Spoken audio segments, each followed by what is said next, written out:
No sé exactamente cuándo tomé la decisión. Quizás fue aquella tarde de marzo, cuando firmé los papeles del divorcio en una oficina sin ventanas. O tal vez fue antes, mucho antes, en algún momento impreciso en que dejé de reconocer mi propia voz al teléfono. Lo cierto es que una mañana de junio me encontré frente a la puerta de madera azul descascarada de mi infancia, con dos maletas que parecían demasiado ligeras para contener 60 años de vida. La llave giró con dificultad, como si la cerradura también hubiera olvidado quién era yo. Cuando empujé la puerta, el aire de la casa me golpeó como un recuerdo físico: polvo, humedad salada y algo más, algo que no tiene nombre pero que reconocí de inmediato. Era el olor de mi madre horneando pan los domingos, el olor de las mañanas de verano cuando corría descalza hacia la playa, el olor de la chica que fui antes de convertirme en alguien sensato. Caminé despacio hacia la ventana del salón y abrí los postigos. La luz entró como un torrente dorado y ahí estaba, el mar, el mismo mar que había dejado atrás 30 años atrás, cuando subí a aquel autobús con un solo billete de ida hacia Madrid, hacia la universidad, hacia lo que entonces llamaba mi futuro. Me quedé inmóvil, escuchando. Las olas rompían con el mismo ritmo que recordaba, ese sonido constante que de niña me arrullaba cada noche. Pero ahora, ese sonido me decía algo distinto. No sé si vine a descansar o a recordar, pero desde el primer día, el mar empezó a hablarme de cosas que creía olvidadas. Los muebles estaban cubiertos con sábanas blancas, como fantasmas esperando ser reconocidos. La casa parecía más pequeña de lo que guardaba en la memoria, o quizás era yo quien se había vuelto demasiado grande para caber en los espacios de su propia historia. Esa primera noche dormí en mi antigua habitación. La cama crujió bajo mi peso con una familiaridad dolorosa. A través de la ventana abierta entraba la brisa nocturna, trayendo consigo el murmullo incesante del agua. Cerré los ojos y por un momento no supe si tenía 20 años o 60, si acababa de llegar o si nunca me había ido. En algún momento de la madrugada me levanté y bajé a la cocina. Mis pies conocían cada escalón, cada tabla de madera que gemía. Preparé un té y me senté junto a la ventana, mirando la oscuridad del mar fundirse con el cielo. Y ahí, en ese silencio absoluto, sentí algo que no había sentido en décadas. Una pregunta. No una pregunta práctica sobre qué hacer mañana o cómo resolver algún problema, sino una pregunta real, importante, terrible. ¿Quién soy cuando nadie me necesita? Mi hija, Lucía, vivía en Berlín, feliz en su vida de diseñadora gráfica. Mi exmarido, Antonio, ya tenía una nueva pareja, más joven, más sonriente. Mi carrera como contadora había terminado con una fiesta de jubilación incómoda, donde todos dijeron cosas amables que no sentían. Durante 30 años había sido esposa, madre, empleada eficiente. Había vivido una vida correcta, ordenada, segura. Pero esa noche, frente al mar, comprendí algo. Había olvidado quién era yo debajo de todos esos títulos. Los días siguientes los dediqué a limpiar. Es curioso cómo el polvo se acumula sobre los recuerdos. Cada objeto que descubría era una pequeña arqueología de mi propia vida. El jarrón azul que mi madre adoraba, las cortinas bordadas a mano, los platos de porcelana que solo sacábamos en Navidad. Pero fue en el desván donde encontré las cajas. Subí al desván una tarde calurosa de finales de junio. La escalera de madera protestó bajo mis pies, y cuando abrí la trampilla, una ráfaga de aire caliente y polvoriento me recibió. La luz del atardecer entraba por el pequeño tragaluz, creando columnas doradas de polvo suspendido. Ahí estaban, 5 cajas de cartón, cerradas con cinta adhesiva amarillenta. Reconocí la letra de mi madre en las etiquetas: Clara, universidad; Clara, fotografías, varios. Me senté en el suelo de madera tibia y abrí la primera caja con manos que temblaban ligeramente. Fotografías, cientos de ellas. Me vi a mí misma a los 16, 17, 19 años. Una chica de pelo largo y oscuro, sonrisa amplia, ojos brillantes llenos de certezas. En una foto estaba en la playa con mis amigas, todas riendo, todas tan jóvenes que parecíamos invencibles. En otra, posaba frente a un caballete con un pincel en la mano y una mancha de pintura azul en la mejilla. Pintura. Había olvidado que pintaba. No, eso no era verdad. No lo había olvidado. Lo había dejado de lado, como se dejan tantas cosas cuando la vida real comienza. Cuando tienes que pagar facturas y ser responsable y hacer lo que todos esperan de ti. Seguí buscando y encontré libretas, mis diarios de adolescencia. Los abrí con cuidado, como quien maneja algo frágil, y comencé a leer. La letra era redonda, entusiasta, llena de exclamaciones. Escribía sobre el mar, sobre los atardeceres, sobre mis sueños de ser artista, de viajar, de vivir una vida extraordinaria. Algún día tendré mi propio estudio en una ciudad grande, había escrito a los 18 años. Pintaré todo el día y viviré rodeada de colores y luz. Seré libre y valiente, y nunca me conformaré con menos de lo que sueño. Cerré la libreta sintiendo un nudo en la garganta. ¿Qué le había pasado a esa chica? ¿En qué momento dejó de soñar? ¿Cuándo cambió los pinceles por calculadoras y hojas de balance? La respuesta llegó en la siguiente caja. Cartas. Muchas cartas. Y todas eran de él, Miguel. Su nombre apareció en mi mente como una melodía olvidada que de pronto vuelve completa.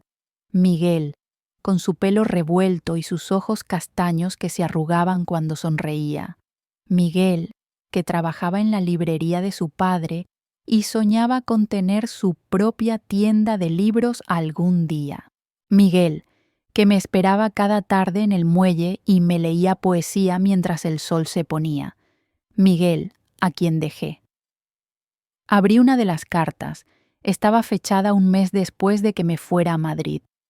Clara, amor mío, Madrid debe ser hermosa en otoño. Aquí el pueblo está igual, solo que más vacío sin ti.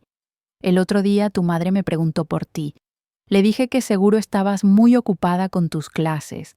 Espero que estés pintando mucho. Espero que seas feliz. Te extraño cada minuto de cada día. Tuyo siempre, Miguel. Había más. Docenas de cartas durante ese primer año, al principio llenas de amor y esperanza. Luego, gradualmente, más melancólicas, más resignadas. La última era breve. Clara, recibí tu carta. Entiendo. Espero que tu nuevo trabajo sea todo lo que esperabas. Te deseo lo mejor. Siempre. Miguel. Me quedé sentada en el desván mientras la luz del atardecer se volvía naranja, luego rosa, luego violeta. Leí cada carta, cada palabra que había sido demasiado cobarde para responder adecuadamente. Porque esa era la verdad. No había vuelto sus cartas porque responderlas hubiera significado admitir que extrañaba mi vida anterior. Y yo estaba ocupada construyendo mi nueva vida, la vida correcta, la vida que se suponía debía tener. Conocí a Antonio en mi segundo año en Madrid.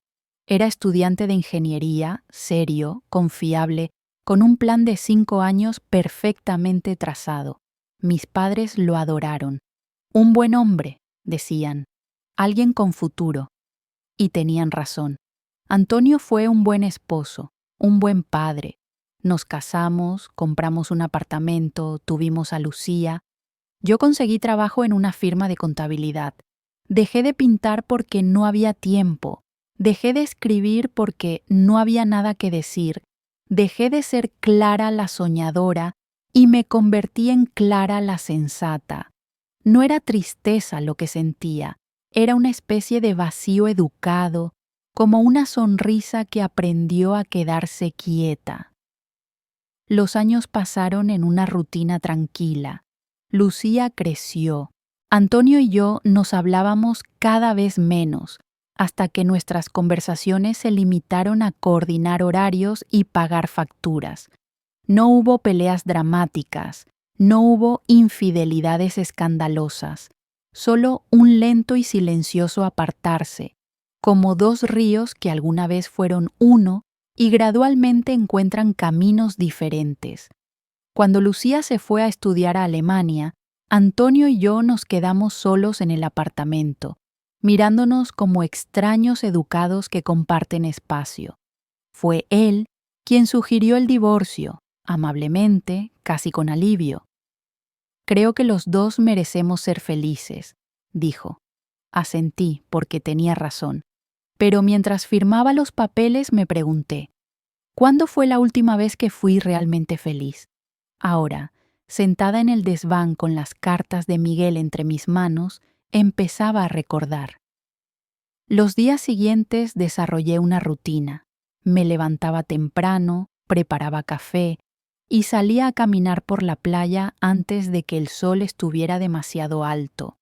El pueblo había cambiado poco. Algunas tiendas nuevas, algunos edificios más modernos, pero la esencia seguía siendo la misma. Cada mañana compraba pan en la panadería donde lo hacía mi madre. La panadera era la nieta de la señora Mercedes, quien había horneado ese mismo pan durante 40 años. Intercambiábamos sonrisas educadas, pero ella no me reconocía. ¿Por qué habría de hacerlo? La chica que se fue ya no existía. O quizás estaba empezando a existir de nuevo. Una tarde, mientras organizaba los libros de mi padre en el estudio, encontré algo que me detuvo en seco. Mis propios cuadros, óleos pequeños de marinas y atardeceres, acuarelas de las calles del pueblo, bocetos a carboncillo de rostros y manos. Los había dejado cuando me fui, pensando que volvería por ellos. Nunca lo hice. Los saqué uno por uno, maravillada. No eran obras maestras, pero tenían algo. Vida, emoción, verdad. Esa chica que los pintó realmente veía el mundo, realmente lo sentía. Monté uno de los caballetes viejos de mi padre junto a la ventana.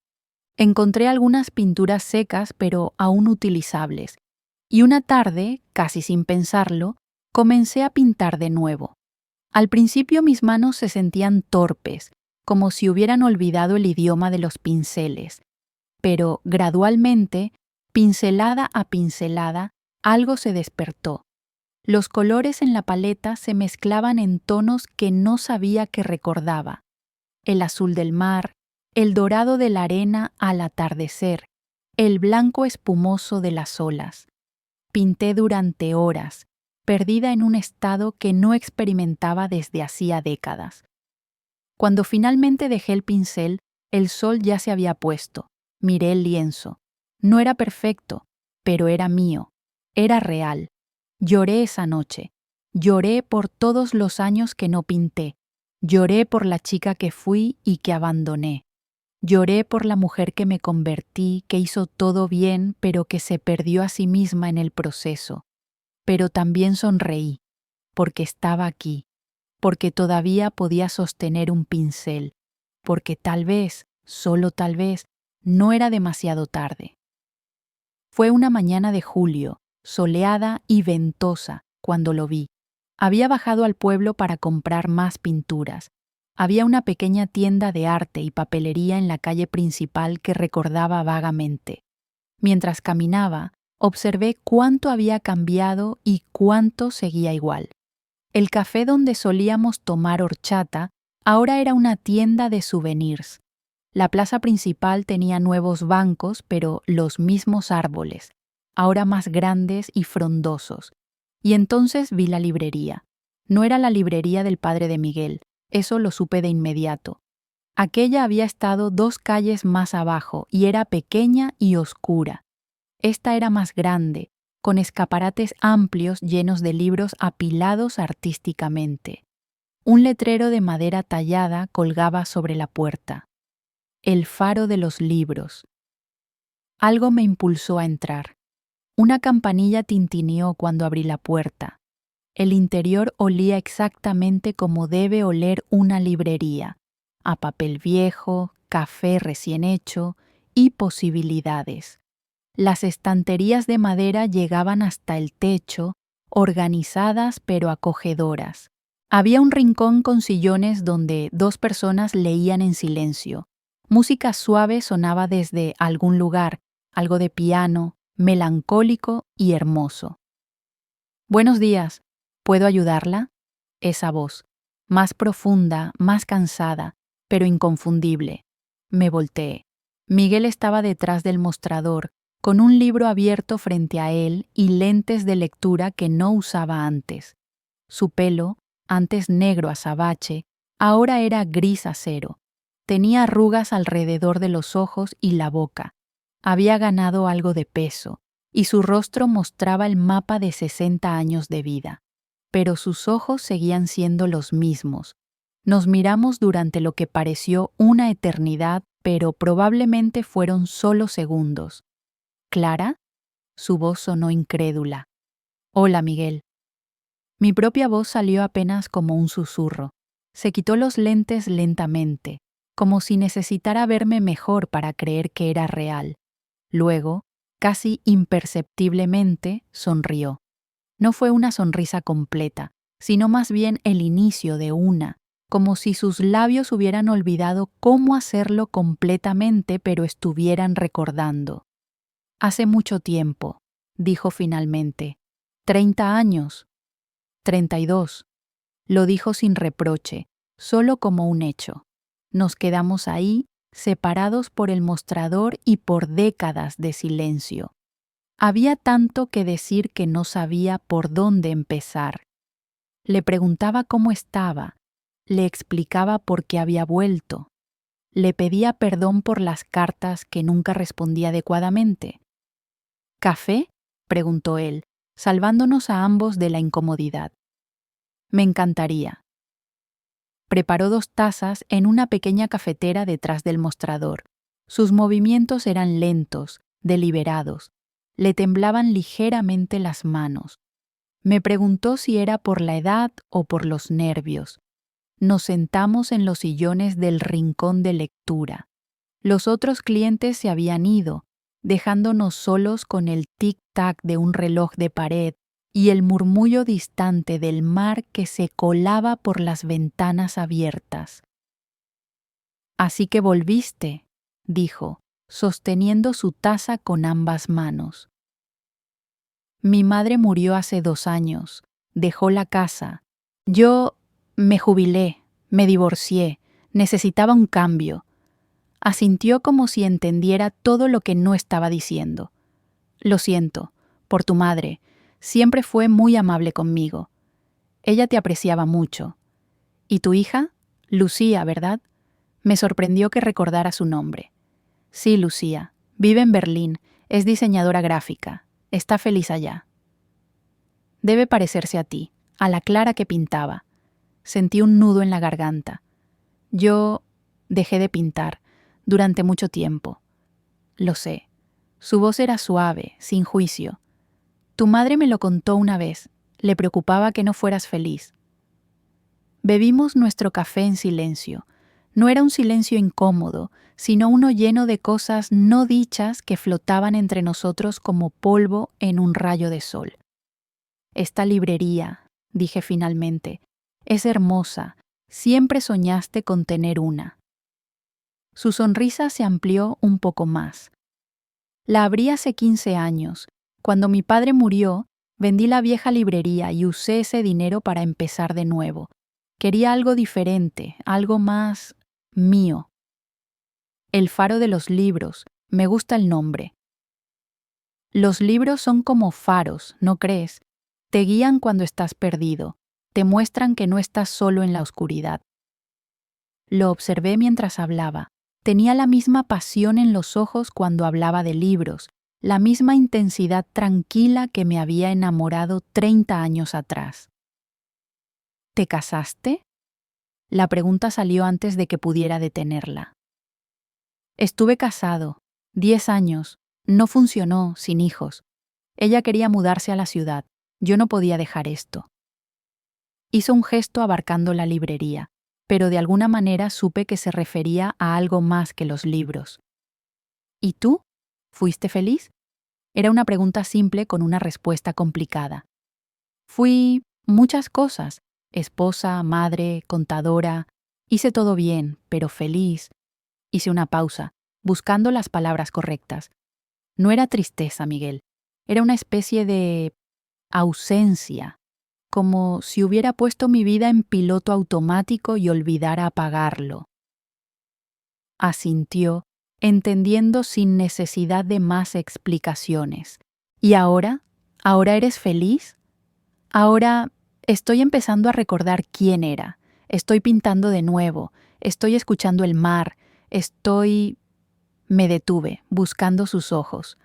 Estoy volviendo a sentir. Algo cambió en su expresión. No fue lástima ni triunfo, sino algo más suave, más bondadoso. Reconocimiento, tal vez. Me alegro, Clara, me alegro mucho. Esa fue la primera de muchas conversaciones. Empecé a visitar la librería casi todos los días. Al principio, iba con la excusa de buscar libros sobre técnicas de pintura. Luego, simplemente iba. Miguel preparaba café y charlábamos, a veces sobre libros, a veces sobre el pueblo, a veces sobre nada en particular. No hablamos del pasado, pero cada silencio lo recordaba por nosotros.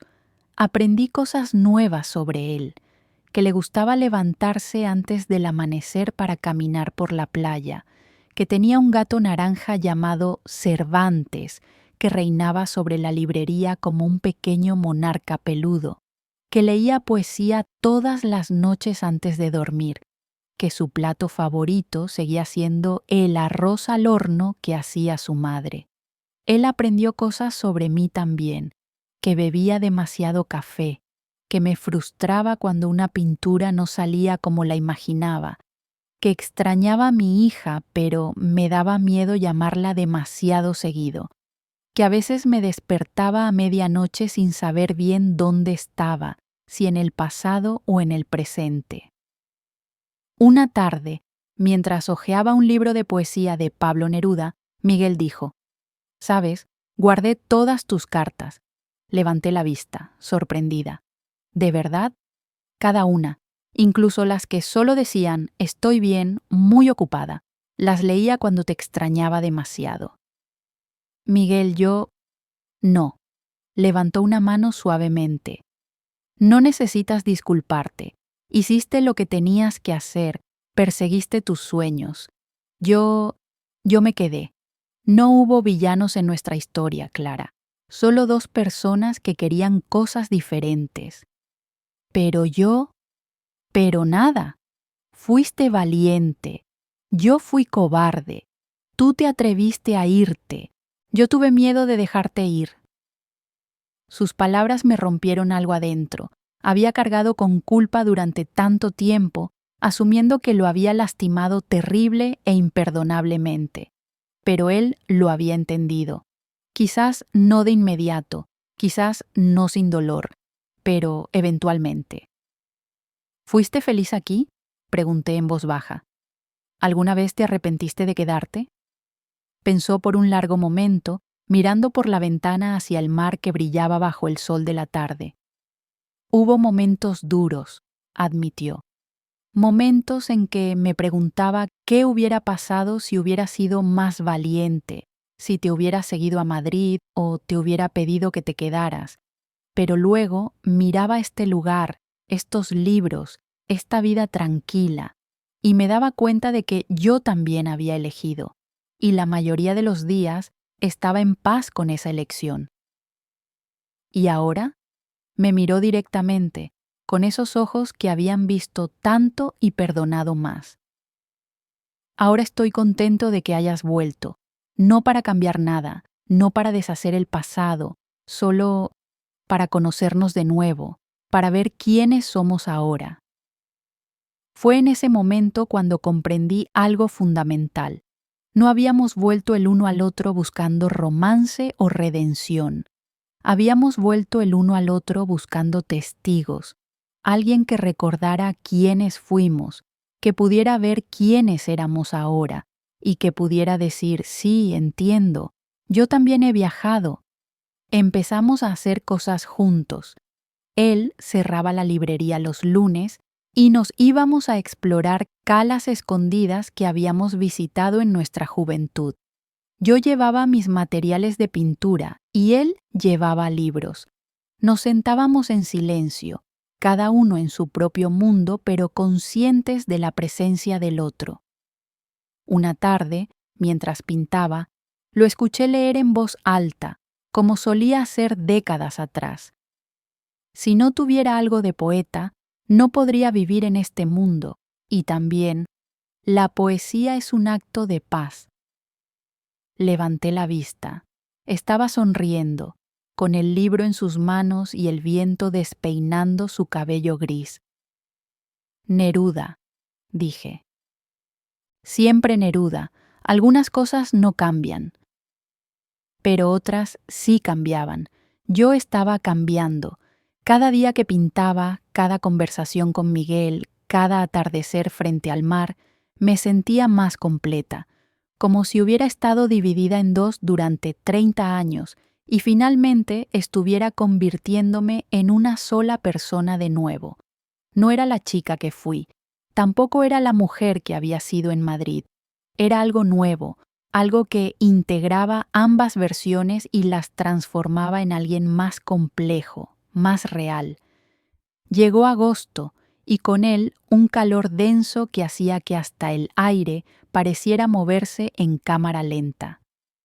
Miguel me pidió ayuda para reorganizar la sección de poesía de la librería. Los estantes estaban sobrecargados y quería crear más espacio para nuevas adquisiciones. Además, dijo con una sonrisa tímida, me vendría bien la compañía. Así que pasé tardes enteras en la librería, rodeada de polvo de libros y el aroma a papel viejo. Miguel ponía música de jazz suave y trabajábamos lado a lado, a veces hablando, a veces en un silencio cómodo que se había vuelto natural entre nosotros. Cervantes el gato me había aceptado, lo cual Miguel aseguró era un gran honor. El felino naranja se enroscaba a mis pies mientras yo clasificaba volúmenes de Lorca, Machado, Alberti, Aleixandre. Fue mientras movía una pila de libros antiguos de una estantería alta que algo cayó al suelo con un susurro de papel. Un sobre amarillento, doblado por el tiempo. Me agaché a recogerlo. No tenía nombre en el exterior, solo estaba sellado. Lo giré en mis manos, curiosa. «¿Miguel? ¿Esto es importante?» Él se acercó, secándose las manos en un paño. Cuando vio el sobre, su rostro cambió. Toda expresión se congeló por un momento antes de que mirara hacia otro lado. «Ah», fue todo lo que dijo. «¿Qué es?» No respondió inmediatamente. Se sentó en el escalón de la escalera, con las manos en las rodillas, mirando el suelo. «Es una carta que escribí hace mucho tiempo», dijo finalmente. «Nunca la envié». Mi corazón comenzó a latir más rápido. ¿Para quién era? Me miró entonces, y en sus ojos vi algo que me quitó el aliento. No era tristeza exactamente, ni arrepentimiento. Era algo más profundo, más honesto. Para ti. El sobre parecía arder en mis manos. ¿Cuándo? Hace 20 años, tal vez 21. Fue después de saber que te habías casado. Tu madre me lo mencionó, feliz porque finalmente habías sentado cabeza, como ella decía. Sonrió sin humor. Escribí esa carta en una noche. La puse en este sobre, la sellé y decidí enviarla al día siguiente. ¿Pero no lo hiciste? No. A la mañana siguiente me desperté y me di cuenta de que sería egoísta. Ya habías seguido adelante. Tenías una vida nueva, una familia. ¿Qué derecho tenía yo a perturbarte con fantasmas del pasado? Así que la guardé aquí, entre estos libros. Pensé que algún día la encontraría y me reiría de mi dramatismo juvenil. No eras joven hace 20 años. No, pero el amor nos vuelve jóvenes y tontos a cualquier edad. Me quedé inmóvil, sosteniendo el sobre, sintiendo el peso de todas las palabras no dichas que contenía. «Puedo...» «Es tuya», dijo simplemente. Siempre lo fue, solo que... ¿Podrías leerla cuando estés sola? No creo que pueda estar aquí cuando lo hagas. Asentí, doblando el sobre cuidadosamente y guardándolo en mi bolso. Terminamos de trabajar en un silencio extraño, lleno de anticipación y algo parecido al miedo. Cuando me fui, Miguel me abrazó en la puerta de la librería. Fue un abrazo largo, fuerte, como si intentara decir todo lo que las palabras no podían. «No cambies nada por lo que leas ahí», susurró contra mi cabello. «Prométemelo». «Lo prometo». Pero ambos sabíamos que las palabras tenían poder. Una vez leídas, no se podían desleer. Esperé hasta el atardecer. Preparé té, me senté en el porche con vista al mar y abrí el sobre con manos temblorosas. La letra era la de Miguel, más joven, más apresurada que la que conocía ahora. Las páginas estaban ligeramente amarillentas, frágiles. Comencé a leer. Clara. No sé si alguna vez leerás esto. Probablemente no debería escribirlo, pero son las 3 de la mañana y no puedo dormir y hay cosas que necesito decir, aunque sea solo al viento. Tu madre me contó hoy que te casaste. Se veía tan feliz, me habló de tu esposo, de su buen trabajo, de cómo te cuida. Me alegré por ti, Clara. De verdad lo hice. Te mereces ser feliz, ser cuidada, ser amada. Pero cuando llegué a casa, me senté en esta misma silla donde escribo ahora y lloré como no lo hacía desde que te fuiste. No lloré por perderte. Ya te había perdido hace años. Lloré porque finalmente entendí que realmente te había perdido, que no había vuelta atrás, no había segunda oportunidad, no había futuro alternativo donde tú volvieras y yo estaría esperando. Quiero que sepas algo, aunque nunca lo leas. Te perdoné hace mucho tiempo. No hubo nada que perdonar, en realidad. Elegiste tu vida como tenías derecho a hacer. Yo elegí la mía. Ambas elecciones fueron válidas, aunque nos llevaron por caminos separados. Durante años me pregunté si debía haberte pedido que te quedaras, o si debía haberte seguido a Madrid. Pero la verdad es que ninguna de esas opciones hubiera funcionado. No porque no nos amáramos, nos amábamos profundamente, sino porque éramos personas diferentes que necesitaban cosas diferentes. Tú necesitabas volar, yo necesitaba raíces, ninguno estaba equivocado. He construido una buena vida aquí, Clara. Abrí mi librería, como soñaba. Leo, camino por la playa, conozco cada rincón de este pueblo. He tenido amores, aunque ninguno como el nuestro. He sido feliz de maneras que no esperaba, de maneras más tranquilas, menos dramáticas, pero reales. Pero quiero que sepas esto. Mantuve esta librería viva por si algún día volvías. No porque esperara que volvieras a mí, no soy tan tonto, sino porque quería que si alguna vez regresabas a este pueblo, hubiera un lugar para ti aquí, un lugar donde fueras bienvenida, un lugar donde pudieras recordar que hubo alguien que te conoció cuando eras joven y salvaje y llena de sueños, y que ese alguien pensó que eras extraordinaria. Porque lo eras, Clara, lo eres, y espero que tu vida en la ciudad, con tu esposo, con la carrera que elegiste, te lo recuerde todos los días. Si eres feliz, entonces yo soy feliz, y si alguna vez no lo eres, espero que encuentres el camino de vuelta a ti misma, porque la Clara que conocí era capaz de cualquier cosa. No espero respuesta a esta carta. De hecho, no la enviaré. Es solo para mí, una forma de cerrar este capítulo con palabras que necesitaba escribir. Mañana la guardaré entre los libros, donde guardo todas las historias que nunca fueron, pero que importaron de todos modos. Sé feliz, mi querida Clara. O si no puedes ser feliz, al menos sé tú misma. Eso siempre fue más que suficiente. Con todo mi cariño, siempre, Miguel. Las lágrimas caían sobre el papel antes de que me diera cuenta de que estaba llorando. No eran lágrimas de tristeza exactamente, ni de arrepentimiento. Eran lágrimas de reconocimiento, de ser vista, realmente vista, por alguien que me conoció cuando yo aún me conocía a mí misma. Miguel me había perdonado. Más que eso, me había entendido de una forma que yo misma no me había entendido hasta ahora. No era amor lo que había sobrevivido al tiempo, era algo más profundo, reconocimiento. Me quedé sentada en el porche hasta que el sol se hundió completamente en el mar, tiñendo todo de púrpura y oro. Las gaviotas trazaban círculos lentos en el cielo, las olas seguían su ritmo eterno, y yo, con esa carta en las manos, sentí algo que no había sentido en décadas: paz. No la paz de la resignación o el olvido, la paz de ser completamente conocida y completamente aceptada. Esa noche no dormí mucho. Cada vez que cerraba los ojos, veía las palabras de Miguel. Espero que encuentres el camino de vuelta a ti misma. Y me di cuenta. Eso era exactamente lo que estaba haciendo. No había vuelto a este pueblo buscando a Miguel. Había vuelto buscándome a mí misma.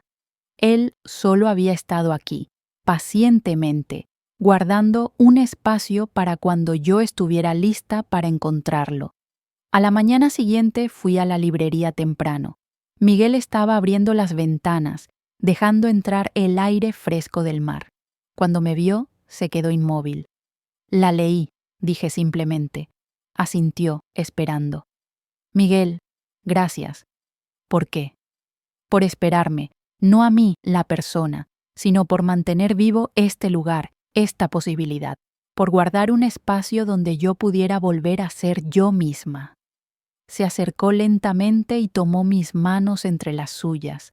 Eran manos de 60 años, con manchas de edad y venas prominentes, manos que habían tocado miles de libros, que habían vivido una vida completa. Clara, no tienes que agradecerme. Hice eso tanto por mí como por ti. Mantener viva la esperanza de que podrías volver me mantuvo vivo a mí también. ¿Y ahora? ¿Ahora que he vuelto? Sonrió, y fue una sonrisa completa, sin reservas. Ahora somos dos viejos amigos que tienen la oportunidad de conocerse de nuevo, sin expectativas, sin presiones, solo presencia. Y en ese momento lo entendí. No estábamos escribiendo una historia de amor de segunda oportunidad. Estábamos escribiendo algo más raro y más precioso. Una historia de reconocimiento mutuo. De dos personas que se habían conocido cuando eran jóvenes, que habían tomado caminos diferentes y que ahora, en el crepúsculo de sus vidas, podían mirarse y decir: sí, yo también he vivido, yo también he perdido cosas, yo también estoy tratando de entender quién soy ahora. Agosto se derritió en septiembre.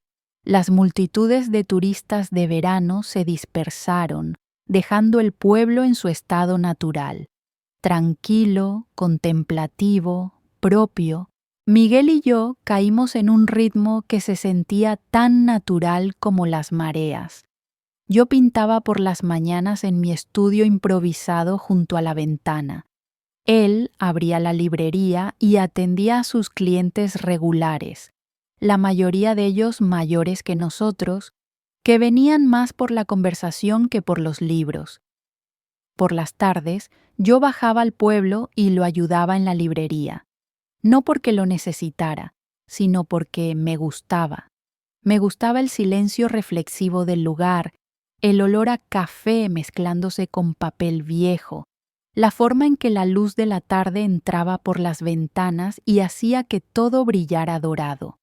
Comenzamos a organizar pequeños eventos, una tarde de lecturas de poesía donde los habitantes del pueblo podían compartir sus versos favoritos, un club de lectura mensual, una tarde de café donde la gente simplemente venía a hablar de libros, y luego, casi sin planearlo, sugerí algo que ni siquiera sabía que quería hasta que las palabras salieron de mi boca.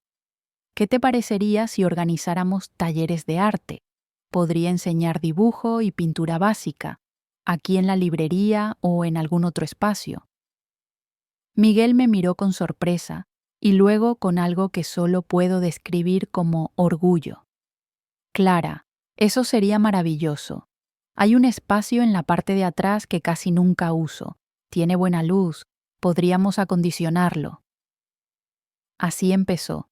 Limpiamos el espacio trasero de la librería, que había sido usado como almacén. Lo pintamos de blanco para que la luz rebotara mejor. Miguel construyó mesas simples con madera reciclada. Yo compré materiales básicos: papel, lápices, acuarelas, pinceles. Pusimos un anuncio en el tablón de la plaza. Taller de arte, para todos los niveles, los sábados por la tarde. El primer sábado no sabía si vendría alguien. Me senté en el espacio recién pintado, rodeada de materiales, sintiendo una mezcla de emoción y terror que no había experimentado en años. Llegaron 5 personas. Una era Carmen, una mujer de mi edad que había criado 4 hijos y nunca había tenido tiempo para hacer cosas frívolas como dibujar. Otra era Javier, un pescador jubilado con manos enormes y callosas, que confesó que siempre había querido pintar el mar que conocía tan bien. Había 2 hermanas adolescentes enviadas por su madre para hacer algo productivo en verano, y un hombre mayor llamado Antonio, ironía de los nombres, que había perdido a su esposa ese año y buscaba algo, cualquier cosa, para llenar las horas vacías. Esa primera tarde fue caótica y hermosa. Nadie sabía realmente qué hacer. Yo tampoco estaba segura de cómo enseñar. Pero hablamos sobre ver el mundo, sobre cómo cada color cuenta una historia, sobre cómo no hay errores en el arte, solo decisiones. Les pedí que cerraran los ojos y recordaran un momento de felicidad. Luego les di acuarelas y les dije que pintaran no el momento en sí, sino cómo se había sentido. Los resultados fueron extraordinarios, no porque fueran técnicamente perfectos, no lo eran, sino porque eran honestos. Carmen pintó un campo de flores amarillas que resultó ser el jardín de su abuela. Javier pintó el mar en un amanecer con colores que ningún libro diría que son correctos, pero que de alguna manera capturaban exactamente cómo se siente estar en el agua cuando el sol apenas está saliendo.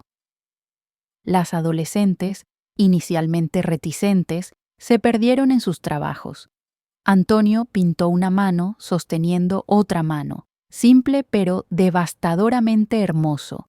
Cuando terminamos, nos quedamos mirando las pinturas extendidas en las mesas, secándose. Nunca pensé que podría hacer algo así, dijo Carmen en voz baja, casi reverente. Siempre pudiste, le dije. Solo necesitabas el tiempo y el permiso. Miguel había estado observando desde la puerta, sin interferir pero presente. Cuando todos se fueron, llevando sus pinturas con cuidado como si fueran tesoros, se acercó a mí.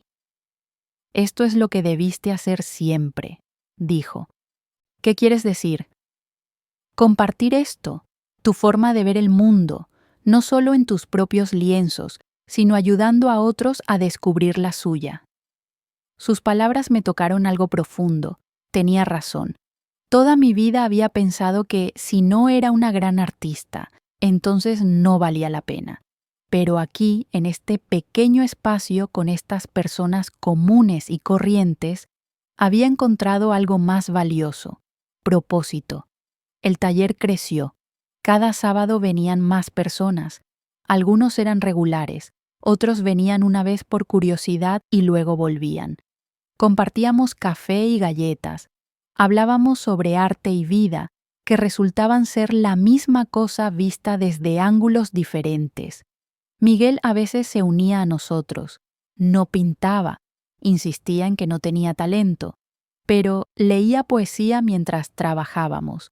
Su voz se había convertido en la banda sonora de nuestras tardes, un bajo constante bajo el susurro de pinceles y papel. Una tarde, Carmen me llevó aparte. «Clara, quiero agradecerte algo», dijo. «Por las clases, es un placer para mí. No solo por las clases, por recordarme que no es demasiado tarde. Pasé toda mi vida cuidando a otros, mis hijos, mi esposo, mis padres ancianos, y estaba bien, los amaba. Pero en algún momento dejé de ser Carmen y me convertí solo en mamá o esposa. Pensé que era demasiado tarde para descubrir quién era yo debajo de todos esos títulos. La abracé, sintiendo el peso de sus palabras porque eran también las mías. «Nunca es demasiado tarde», le dije. «Míranos a nosotras, somos prueba viviente». Las semanas se convirtieron en meses. Septiembre dio paso a octubre. El aire se volvió más fresco, el mar más temperamental. Los turistas se habían ido completamente, dejando el pueblo a sus residentes permanentes. Una noche, Miguel y yo estábamos sentados en el muelle, compartiendo una manta porque el viento había enfriado. El sol se había puesto hace rato, dejando solo el resplandor púrpura en el horizonte. «¿Te quedarás?», preguntó de repente. No tuve que preguntar qué quería decir. «Sí, creo que sí». «¿Qué hay de tu apartamento en Madrid?». «Lo venderé o lo alquilaré. Ya no es mi hogar. Nunca lo fue realmente». Asintió, mirando el mar oscuro. «¿Y tu hija?». «Lucía viene a visitarme en Navidad. Está contenta de que finalmente esté haciendo algo que me gusta. Dice que sueno diferente por teléfono, más presente». «Lo estás.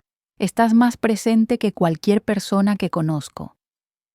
Nos quedamos en silencio, escuchando el golpe rítmico de las olas contra los pilares del muelle. «Miguel», dije finalmente, «quiero que sepas algo. No volví aquí por ti, no en el sentido romántico. Volví porque necesitaba encontrarme a mí misma. Pero encontrarte aquí, poder conocerte de nuevo, ha sido inesperado, precioso». «Lo sé», dijo suavemente, «y quiero que tú sepas algo también. No necesito que esto sea más de lo que es. No necesito definirlo o etiquetarlo. Solo necesito que sea verdadero». «¿Y qué es?», pensó por un momento, eligiendo sus palabras con el cuidado que siempre tenía con ellas. «Es amistad, es compañía, es reconocimiento mutuo. Es tener a alguien que vio quién fuiste y puede ver quién eres y aprecia ambas versiones. Es...». Hizo una pausa y sonrió. «Es suficiente, más que suficiente». Apoyé mi cabeza en su hombro, algo que no habría hecho hace meses, pero que ahora se sentía natural. «Sí», dije, «es perfecto así». Y lo era. No necesitábamos ser amantes o pareja o cualquier otra etiqueta que el mundo pudiera querer poner en nosotros. Éramos dos personas que se habían encontrado de nuevo en el momento correcto, cuando ambos finalmente sabíamos quiénes eran. Noviembre llegó con días más cortos y noches más largas. Mi taller de arte ahora se reunía 2 veces por semana. Algunos de mis estudiantes habían progresado notablemente. Carmen tenía una exposición pequeña de sus pinturas en la librería. Javier había comenzado a vender algunas de sus acuarelas del mar a los pocos turistas que aún visitaban fuera de temporada. Yo misma había vuelto a pintar seriamente, no para vender o exhibir, aunque Miguel insistía en que podría, sino por el simple placer de crear. Pintaba el mar en sus 1000 estados de ánimo, pintaba las calles del pueblo vacías al amanecer, pintaba las manos arrugadas de los pescadores, pintaba a Miguel leyendo en su silla, con Cervantes enroscado a sus pies. Una tarde, mientras ordenaba mi estudio, encontré aquella primera pintura que había hecho cuando volví. El mar visto desde mi ventana, torpe e incierto. La puse junto a mi trabajo más reciente y vi la diferencia. No solo en técnica, aunque eso también había mejorado, sino en confianza. En la primera pintura estaba buscando algo. En las recientes había encontrado mi voz de nuevo. Lucía llamó una noche de finales de noviembre. «Mamá, suenas tan diferente», dijo. «Tan feliz». ¿Eso crees? Sí, y me alegro. Pasé toda mi adolescencia preocupada por ti y papá, sabiendo que algo no estaba bien, pero sin saber qué. Es bueno escucharte así. Lo siento, cariño. Siento que tuvieras que preocuparte. No te disculpes, solo sigue haciendo lo que estés haciendo. Te queda bien. Después de colgar, me quedé mirando el teléfono por un largo rato. Mi hija me había dado su bendición para ser feliz. No sabía que necesitaba ese permiso hasta que lo recibí. Diciembre trajo las primeras lluvias fuertes del invierno. El mar se volvió gris y agitado. El pueblo se cerró sobre sí mismo, acogedor contra el frío. Miguel y yo establecimos una nueva rutina de invierno. Después de cerrar la librería, cenábamos juntos, alternando entre mi casa y la suya. Cocinábamos juntos. Él era mejor cocinero de lo que recordaba. Yo estaba aprendiendo de nuevo. Comíamos despacio, hablando sobre nuestros días, sobre libros, sobre nada y todo. A veces él se quedaba hasta tarde y nos sentábamos junto a la chimenea, leyendo en un silencio cómodo. Otras veces yo me quedaba en su casa, en el pequeño apartamento encima de la librería, y me despertaba con el olor a café y pan tostado. No dormíamos juntos, no de esa manera. Nuestra intimidad era de otro tipo. Era poder estar en silencio sin incomodidad. Era conocer el té que el otro prefería. Era saber cuándo el otro necesitaba espacio y cuándo necesitaba compañía. Una noche de lluvia particularmente fuerte, estábamos en mi casa. El viento sacudía las ventanas y la lluvia golpeaba el techo como tambores. Habíamos cenado pasta con salsa de tomate casera, simple pero perfecta. Ahora estábamos en el sofá, cada uno con un libro, con una manta compartida sobre nuestras piernas. Miguel dejó su libro a un lado y me miró. «¿Qué pasa?», pregunté. «Nada, solo esto. Quiero recordar esto exactamente como es». ¿Esto? Esta sensación de estar completamente en paz, de estar con alguien sin necesitar nada más que su presencia. He tenido muchas cosas buenas en mi vida, Clara, pero no estoy seguro de haber tenido esto antes. Dejé mi libro también y tomé su mano. Yo tampoco, y nunca pensé que lo encontraría a esta edad. Pensé que eso era para los jóvenes, esa sensación de estar completamente donde estás. Quizás los jóvenes están demasiado ocupados deseando otras cosas para apreciar esto. Quizás esto es el regalo de envejecer, finalmente saber lo que importa. Nos quedamos así, escuchando la lluvia, sintiendo el calor del fuego, completamente presentes en ese momento exacto. Llegó Navidad. Lucía vino a visitarme trayendo a su novio, un alemán tranquilo llamado Klaus que hacía muebles y tocaba el cello. Conocieron a Miguel, por supuesto. Lucía me llevó aparte el segundo día. «Es él, ¿verdad? El primer amor del que abuela me contó una vez». «Sí, es él». «Es agradable, mamá. Y la forma en que te mira...» Sonrió.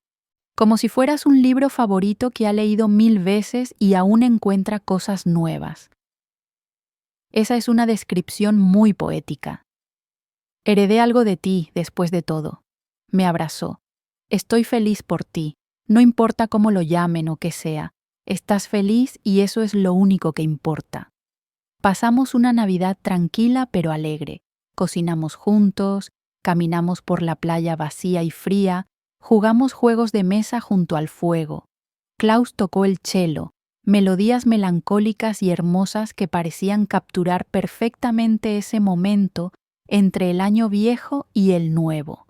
La noche de Año Nuevo, Miguel organizó una pequeña reunión en la librería. Invitó a los regulares del taller de arte, a sus clientes favoritos, a los amigos que había hecho durante sus 60 años en este pueblo. La librería se llenó de gente, risa, vino caliente y buena comida. A medianoche, todos salimos al muelle para ver los fuegos artificiales del pueblo vecino en la distancia. Miguel y yo nos quedamos al fondo del grupo, observando. Cuando el reloj marcó las 12, me besó. No fue un beso de pasión juvenil, sino algo más suave, más profundo. Un beso que decía, gracias por estar aquí, gracias por volver, gracias por ser tú. Cuando nos separamos, vi lágrimas en sus ojos que coincidían con las mías. ¿Qué deseaste?, pregunté. Nada, ya tengo todo lo que necesito. Enero trajo un frío penetrante pero cielos despejados. Empecé a planear seriamente mi futuro aquí. Contraté a alguien para renovar la casa de mi madre, actualizando la electricidad y la plomería, pero manteniendo su esencia. Vendí mi apartamento en Madrid, sintiéndome extrañamente liberada al cerrar ese capítulo. Con el dinero de la venta, compré materiales de arte de mejor calidad para mis talleres. También comencé a trabajar en una serie de pinturas más grandes, más ambiciosas. Paisajes del pueblo en diferentes estaciones, retratos de sus habitantes, estudios del mar que había vuelto a amar. Miguel sugirió que expusiera algunas en la librería. La gente debería ver tu trabajo, insistió. No para venderse necesariamente, sino para ser visto. El arte necesita testigos. Accedí finalmente, aunque con nerviosismo. Colgamos 10 pinturas en las paredes de la librería. No había anuncio formal, no había inauguración pomposa. Solo las pinturas, ahí, para que quien quisiera las viera. La respuesta fue inesperada. La gente empezó a venir específicamente para verlas. Algunos ofrecieron comprar. Rechacé la mayoría de las ofertas. Esas pinturas eran demasiado personales para vender. Pero cuando una mujer joven pidió comprar uno de mis paisajes marinos porque le recordaba a su abuela que había crecido aquí, acepté. Verla irse con la pintura envuelta cuidadosamente, sonriendo, se sintió como pasar algo importante a la siguiente generación. Febrero llegó y con él mi cumpleaños. 60 años, un número que alguna vez me hubiera parecido imposible, luego aterrador, y ahora simplemente era. Miguel organizó una pequeña celebración, solo nosotros dos. Me llevó a una cala escondida que había descubierto hacía años. Caminamos por el sendero estrecho, ayudándonos mutuamente sobre las rocas resbaladizas, riendo como niños. La cala era perfecta, un semicírculo de arena dorada protegido por acantilados, completamente privada. El mar era de un azul cristalino que parecía imposible en febrero. Extendió una manta, sacó una cesta de picnic con queso, pan, aceitunas, vino. Comimos despacio, disfrutando cada bocado, cada sorbo, cada momento.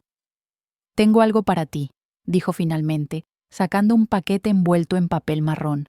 Lo abrí con cuidado. Era un libro, pero cuando lo miré más de cerca, me di cuenta de que no era cualquier libro. Era un diario, encuadernado a mano en cuero suave, con páginas en blanco color crema. «Para tus palabras», dijo. «Has vuelto a pintar, pero recuerdo que también escribías. Tus diarios viejos, los que encontraste en el desván, estaban llenos de palabras hermosas. Pensé que tal vez era hora de empezar de nuevo. Lo abrí. En la primera página había escrito algo con su elegante caligrafía.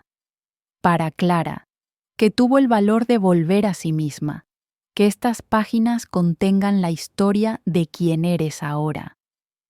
Lo abracé fuertemente, este hombre que me conocía tan bien, que me veía tan claramente.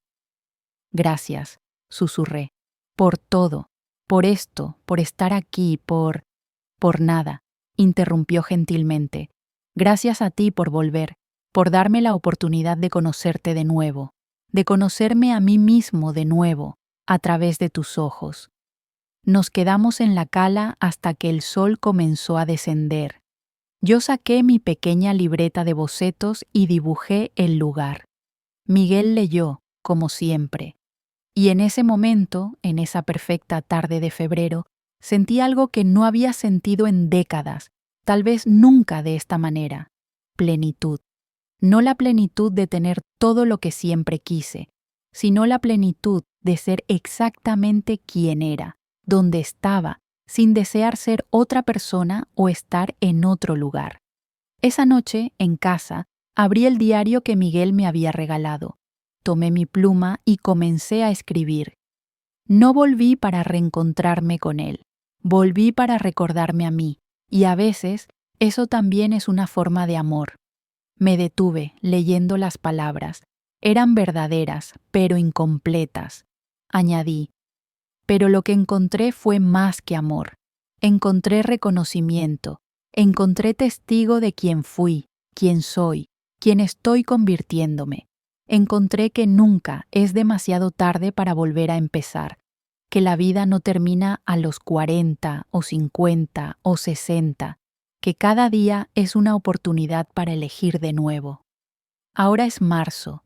Han pasado casi 10 meses desde que volví.